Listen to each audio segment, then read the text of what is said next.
Je vote pour la science avec Isabelle Burgon. Bonjour à vous, c'est le temps de reparler une dernière fois des élections québécoises à cette émission. Les urnes ont dévoilé le résultat des votes et nous connaissons à présent le parti qui sera au pouvoir durant les 4 prochaines années. La coalition Avenir Québec avec François Legault comme nouveau premier ministre du Québec.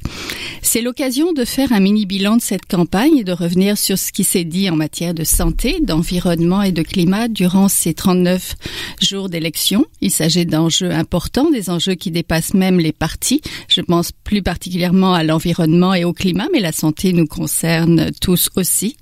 Les promesses électorales seront-elles tenues? Les dossiers sensibles seront-ils mis en priorité? Le nouveau gouvernement va-t-il faire plus? Va-t-il faire mieux? Après le vote, il reste encore de nombreuses questions et d'attentes. Vous avez les vôtres, nous avons les nôtres. Alors nous vous invitons à rester avec nous.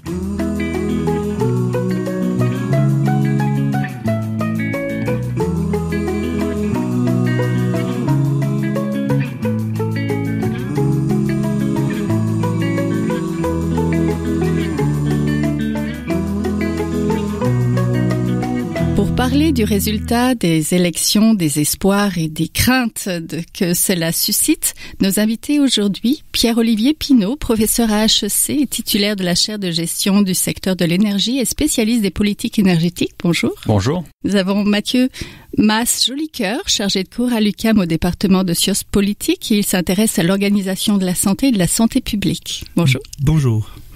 Et nous avons Alain Branchot, biologiste et directeur général de la Société pour la nature et les parcs, section Québec. Bonjour. Bonjour. Donc bonjour à tous les trois. Vous avez suivi les élections, je suppose, avec beaucoup d'attention. Avant de vous entendre sur le résultat des votes, j'aimerais savoir quel bilan faites-vous de la récente campagne électorale? Peut-être Monsieur Branchot. D'un point de vue environnemental, c'est sûr qu'on a parlé davantage dans les médias du fait qu'on parlait pas d'environnement que de parler d'environnement. Et on a élu le parti qui était le moins engagé à la protection de l'environnement. Celui qui arrivait deuxième dans ce dossier-là, c'était le Parti libéral et qui va former l'opposition officielle. Donc, l'environnement est un peu la grande oubliée des électeurs.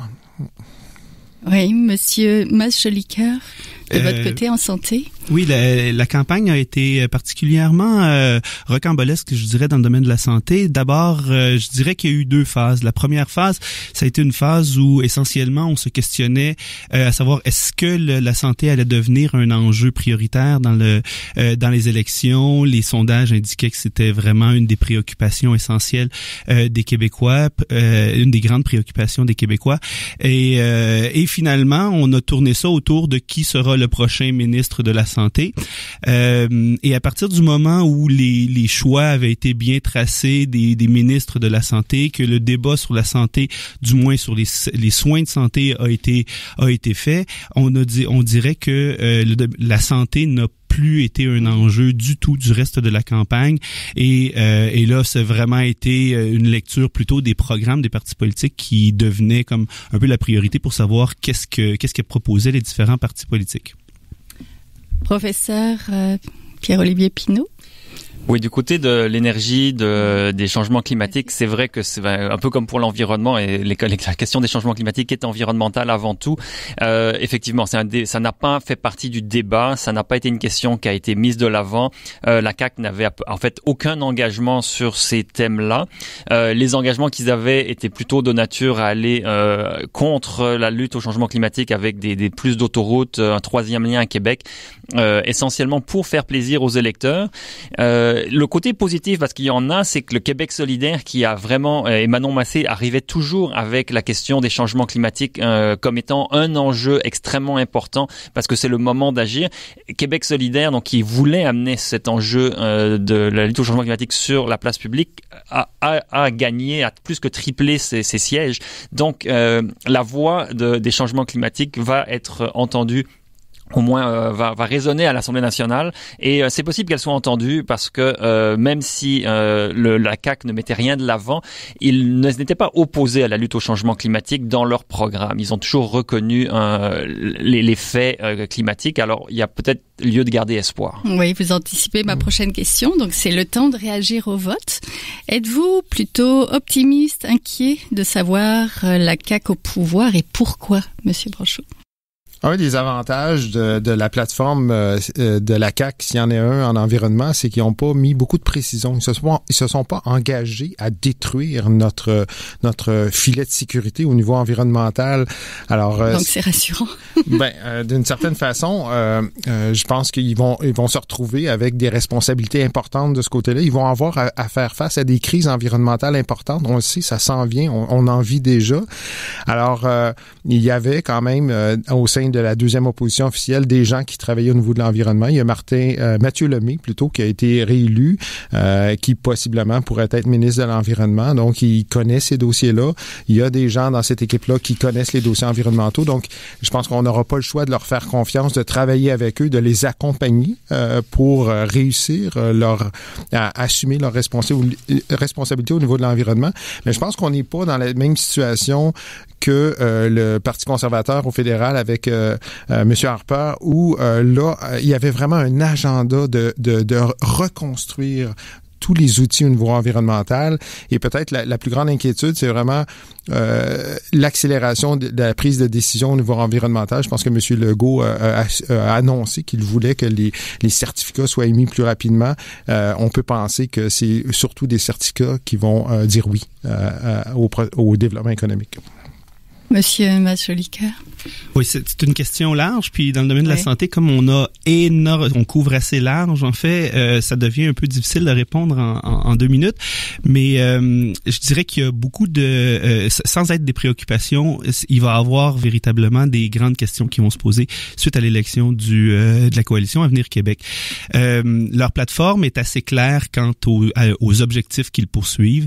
Il y a beaucoup de ces objectifs-là qui sont en fait la continuité avec le modèle proposé par le Parti libéral du Québec, entre autres choses sur l'accès aux médecins de famille, entre autres choses, et ça c'est beaucoup moins connu, mais le financement à l'acte dans les hôpitaux qui avait déjà été réfléchi par Monsieur Barrette, il est proposé par la CAQ à être implanté.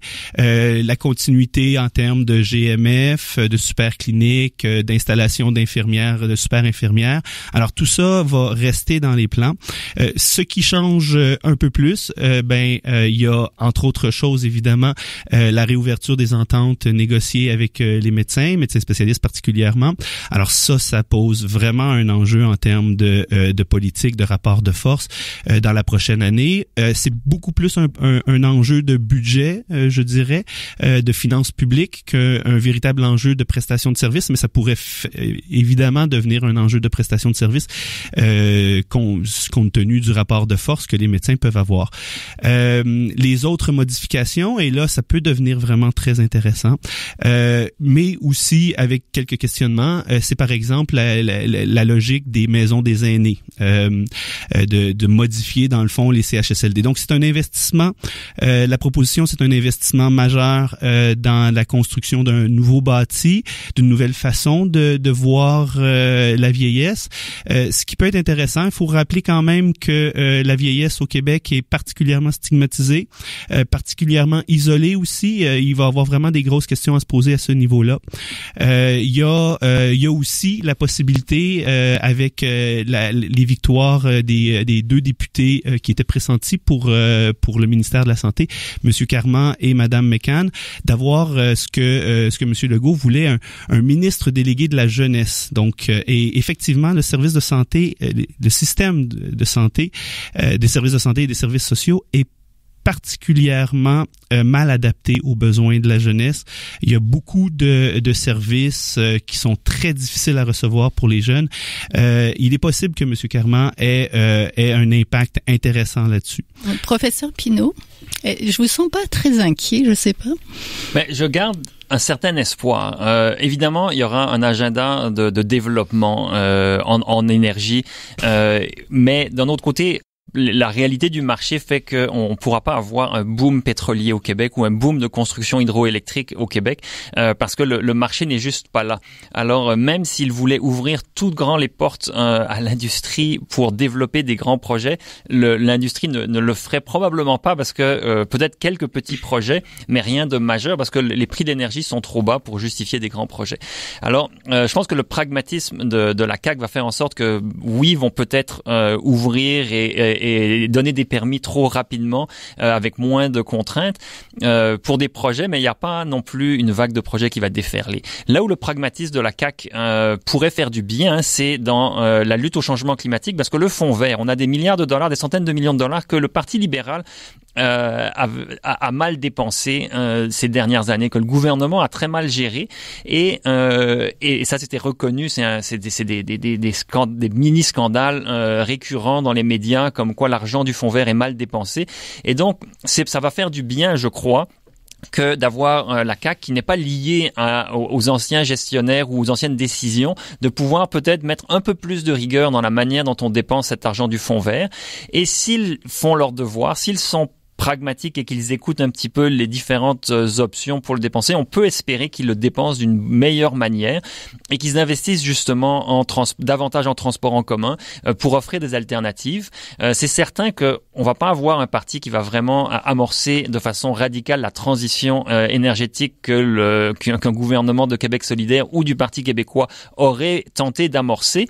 D'un autre côté, les Québécois, malheureusement, ne semblent pas être prêts. Le résultat des élections le démontre un petit peu. Les Québécois ne semblent pas, dans leur majorité, être prêts à un changement radical. Alors, je pense que c'est possible qu'on amorce le changement, qu'on le continue. Je pense que c'est bien d'avoir un petit peu de changement au gouvernement pour pouvoir faire du ménage dans la manière dont le fonds vert est géré. Il y a beaucoup d'argent dans ce fonds vert. Le marché du carbone va continuer à exercer une contrainte de plus en plus serrée sur nos émissions de gaz à effet de serre. Et la CAQ s'est engagée à conserver ce marché du carbone qu'un outil de marché. Et ça, c'est les aspects positifs là, de ce nouveau gouvernement.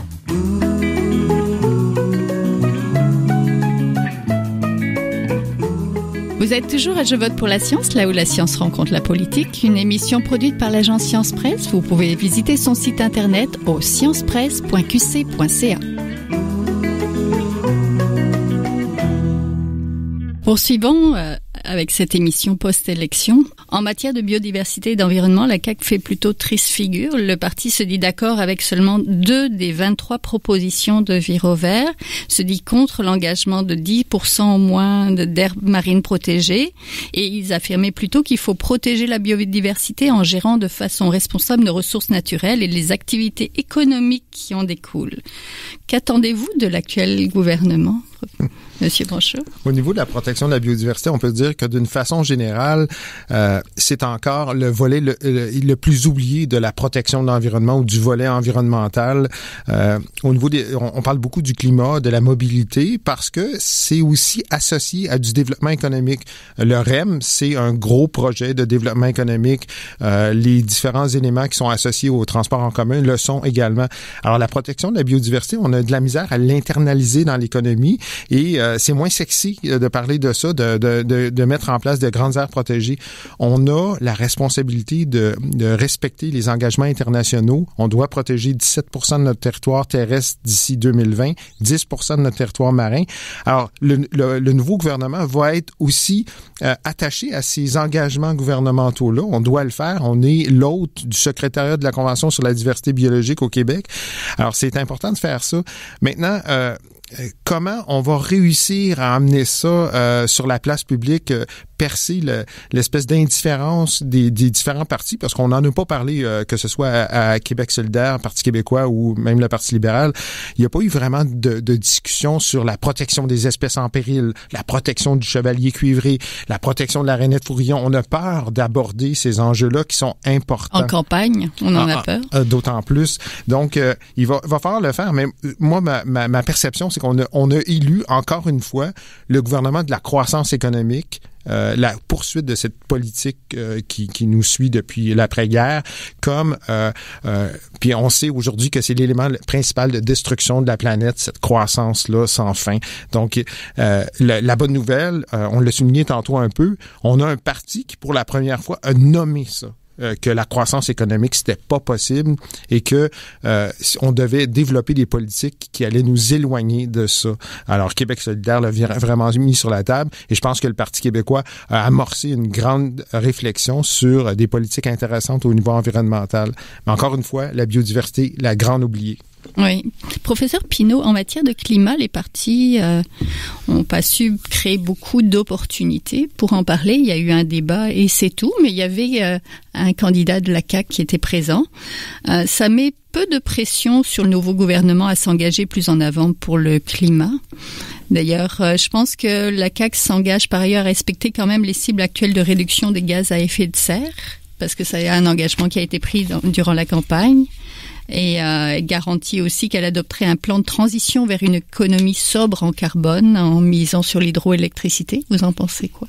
C'est-à-dire que c'est certain que c'était très vague. Il y a pas d'engagement concret de la CAQ sur les questions climatiques, mais leur engagement sur les objectifs de 2030 et sur le marché du carbone me donne un certain espoir qu'il y ait quand même de l'action, parce que si on veut atteindre ces objectifs-là, et on n'aura pas le choix, il faut qu'on change certaines choses, et le marché du carbone va être une vraie contrainte. Les partis politiques n'en ont pas parlé de ce marché du carbone, la population québécoise ne comprend pas vraiment, et en fait, je pense même que les partis politiques eux-mêmes ne comprennent pas vraiment le marché du carbone et les candidats ne le comprenant pas n'ont pas voulu en parler parce que ça n'intéresse personne. Mais on paye aujourd'hui 4,5 cents le litre d'essence. On paye un prix du carbone dans le litre d'essence qui équivaut à 4,5 cents. Ça va augmenter dans les années à venir et ça pourrait atteindre 10-15 cents d'ici 2020-2025. Et ça va poser des vraies contraintes et ça va générer de l'argent dans le fonds vert. Il va falloir gérer cet argent du fonds vert. Ça peut être un cercle vertueux qui nous y amène. Maintenant, le moins on se prépare, le plus le choc va être grand, autant du point de vue climatique que d'un point de vue de l'outil qui est ce marché du carbone qui va nous faire payer plus cher pour ceux qui ont encore des grosses voitures et qui consomment des produits pétroliers. Je crois que la CAQ peut faire correctement, justement parce que si elle garde son pragmatisme et si elle regarde les faits, elle peut se dire je vais aller de l'avant. La tension, ça va être justement entre plaire à son électorat et plaire aux intérêts économiques de très court terme qui vont toujours vouloir freiner des contraintes. Mais si elle est ingénieuse, elle va comprendre qu'on peut mettre des contraintes qui en fait permettent aux gens de se libérer de tout le poids que les hydrocarbures font peser sur notre économie, qui est un poids énorme. On s'endette énormément pour des véhicules, pour l'énergie en tant que telle. Et donc, ça peut en fait libérer des ressources et contrairement un petit peu à ce qui a été dit au niveau de la croissance économique, on peut avoir une croissance économique qui est pas mauvaise pour l'environnement si elle se fait dans des secteurs qui n'ont pas une empreinte environnementale marquée, dans le secteur des services, dans le secteur de l'art, dans le secteur de la culture, de l'éducation, de la santé. C'est des secteurs et de la finance même, c'est des secteurs qui ne reposent pas sur une empreinte carbonée élevée. Donc, on peut avoir un développement économique là qui est intéressant et en fait qui est beaucoup plus porteur d'avenir et de richesse que simplement l'exploitation des ressources naturelles. Et là-dessus, donc, à mon avis, j'ai un certain espoir que la CAQ puisse nous amener dans cette direction-là. Oui, je pense que vous êtes peut-être le plus optimiste de nous quatre. Monsieur Mas-Jolicoeur, en matière de santé, la CAQ a fait des promesses comme de revoir la rémunération des médecins, vous en parliez, d'accélérer l'accès aux soins ou de moderniser le réseau. Ici, nous avons parlé des infirmières et des soins, mais selon vous, en matière de santé et de santé publique, vous attendez à quoi concrètement? C'est intéressant que vous parliez de la santé publique parce que j'avais pas abordé ce point-là, mais effectivement, ça peut être un des enjeux essentiels en fait du prochain mandat de la coalition Avenir Québec en matière de santé. Par cela, j'entends quoi? J'entends le fait que le Parti libéral du Québec avait déjà sabré au début de son mandat, pendant la période d'austérité, près de 30% des budgets de santé publique au niveau régional. La CAQ a envoyé une lettre lettre, en fait, aux grandes organisations de défense des intérêts de la santé publique pour dire son engagement de refinancer la santé publique à une hauteur comparable avec le reste du Canada et en tenant compte des principales données scientifiques dans ce domaine-là. Alors, les données scientifiques nous indiquent que on devrait dépenser environ 5,5% des budgets en santé publique pour réussir à éviter des dépenses de santé. Alors, le principe de la santé publique, c'est on promeut une bonne santé, une santé saine, une vie saine, des habitudes de vie saine. La prévention, dans la mesure où ça nous permet d'éviter d'aller à l'hôpital, donc de payer pour les coûts les plus chers du système de santé, l'hôpital, les médicaments et le salaire des médecins. Alors, il y a vraiment une volonté d'utiliser des données probantes dans ce domaine-là. La CAQ a envoyé une lettre et c'est très clair que l'objectif, sans l'avoir ciblé, sans l'avoir identifié, donc donner un chiffre, chiffrer l'engagement, ils ont dit qu'ils allaient réinvestir dans la prévention. Alors ça, c'est un très bon point, je trouve. Ils ont aussi dit qu'ils allaient essayer de réfléchir en termes de surmédication. Alors ça aussi, ça peut être vraiment très avantageux. Le modèle de M. Barrette, ça a toujours été de faire le conflit avec les pharmaciens communautaires. J'estime que ce n'était pas une très bonne avenue, mais l'avenue de la surmédication, ça fait effectivement, en passant par, encore une fois, les données probantes, donc une réflexion au niveau de l'Institut national d'excellence en santé publique, en santé et services sociaux, de faire une réflexion sur les modèles existants. Alors ça peut être vraiment intéressant, dégager des marges de manœuvre qui pourront être investis probablement dans d'autres services, que ce soit de prévention ou que ce soit aussi de dépistage précoce. Par exemple, ils veulent proposer un certain nombre de paniers de services augmentés, un peu comme, par exemple, Québec solidaire proposait une assurance dentaire, mais la CAQ, eux, propose des lunettes gratuites pour les enfants. Donc, il va y avoir là-dessus un nouveau panier de services qui est proposé. Est-ce qu'il va se mettre en œuvre dans un premier mandat où ça serait difficile à penser, mais rapidement, par exemple, je crois qu'il va y avoir une volonté de cibler des populations, des clientèles spécifiques. C'est un peu le modèle que je prévois avec la CAQ. Entendu. En matière de prévention au niveau de la santé, c'est important de considérer que une partie de cet argent-là devrait aller à l'environnement, à la protection des milieux naturels. Et de plus en plus d'études épidémiologiques le démontrent. Vivre à proximité de milieux naturels est bon pour la santé physique et mentale. Donc, on doit avoir cette espèce de vision transversale entre les ministères et regarder vers l'environnement. Puis moi, je m'oppose vraiment à l'idée de la croissance économique. Je suis convaincu que de la croissance, c'est de la croissance, peu importe si elle est propre, verte ou belle. On le sait que cette croissance-là, de façon continue, est le facteur principal de destruction de la planète. Donc, on le sait que dans un monde fini, c'est impossible de continuer ça. Et on rate un peu une occasion maintenant de commencer à mettre en place des politiques qui vont nous permettre de lutter contre l'obsolescence et peut-être développer une économie de durabilité plutôt que des projets qui font juste grossir la masse de cette économie-là.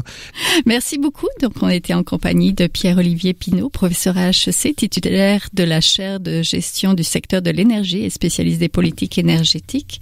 On était en compagnie de Mathieu Mas-Jolicoeur, donc chargé de cours à l'UQAM au département de sciences politiques et spécialiste en santé publique, et d'Alain Branchot, biologiste, directeur général de la Société pour la nature et les parcs à la section de Québec. Merci beaucoup à tous les trois. Merci à vous. Merci, au revoir.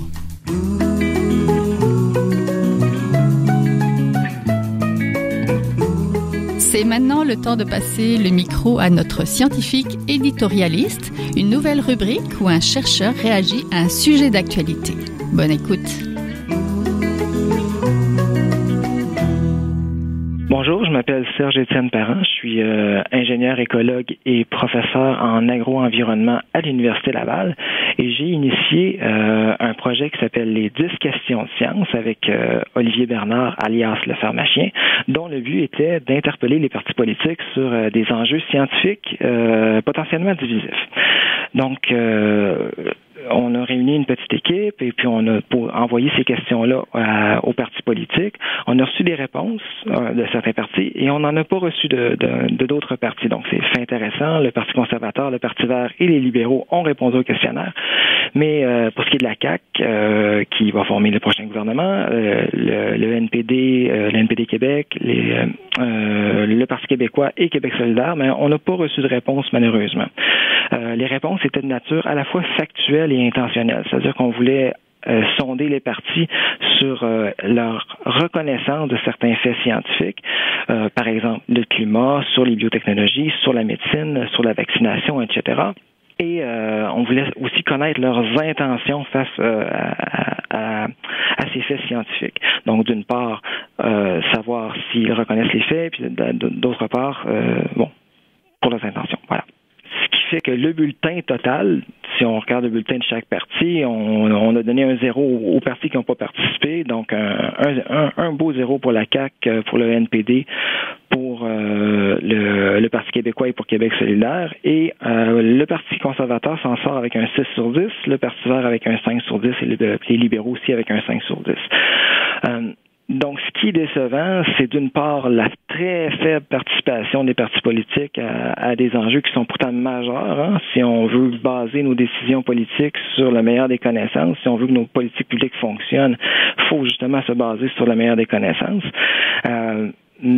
Et les partis majeurs, les partis dominants ont très peu participé, voire même mal participé au questionnaire. Donc, la grosse déception de ce côté-là. Évidemment, il y a aussi non seulement la faible participation des partis, mais même les partis qui ont participé, alors qu'on s'attendait à quand même des résultats assez favorables pour ce qui est des questions factuelles, ont eu des scores assez pauvres.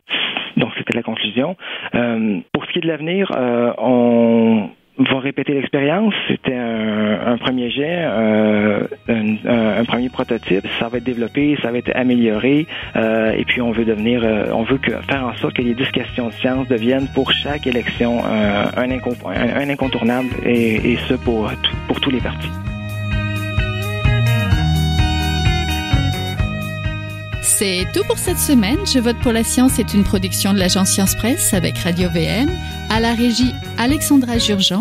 À la réalisation de l'émission La Recherche et le Micro, Isabelle Burguin. Vous pouvez réécouter cette émission à l'antenne de Radio VM ou alors en podcast sur le site de l'agence Science Presse. Je vous redonne l'adresse sciencepresse.qc.ca. Et aussi, vous pouvez l'écouter sur vos réseaux sociaux préférés. À la semaine prochaine. Jin Jiahua est un chercheur typique de ceux pour qui les progrès de la bioinformatique ont préséance sur le sens biologique et pour qui la grosse science constitue la seule logique. On y parle de génome, de transcriptome et de spliceosome, de traductome, de protéome et de foldéome, de kinome, de protéasome, mais pas du glaucome de Guillaume, de signalosome vers les lysosomes, et puis E.T. phone home. Des milliers de candidats qui montent et qui descendent en fonction du stimulus duquel ils dépendent. Pendant que Dr. Roy, on ses résultats et avec son